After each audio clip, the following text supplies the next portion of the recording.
10 દિવસની ભક્તિ બાદ માતાજીને ભાવભીની વિદાય. અમીરગઢમાં બનાસ નદી કિનારે ઉમટ્યું ભક્તોનું ઘોડાપૂર. અમીરગઢમાં દશામાં માતાજીની મૂર્તિના વિસર્જનને લઈને બનાસ નદી ખાતે ભક્તોની ભારે ભીડ જોવા મળી હતી.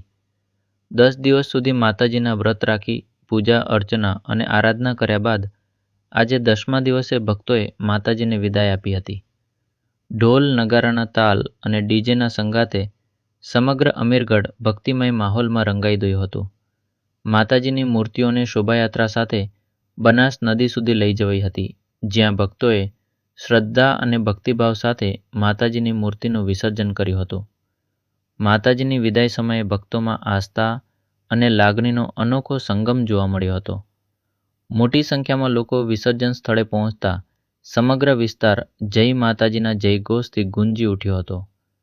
10 દિવસની આરાધના બાદ માતાજીને વિદાય આપતા ભક્તોએ આગામી વર્ષે ફરીથી માતાજીના આગમનની ભાવના વ્યક્ત કરી હતી. અમીરગઢથી ધારજી ઠાકોરનો અહેવાલ. પ્રકોપ ન્યૂઝ, બનાસકાંઠા.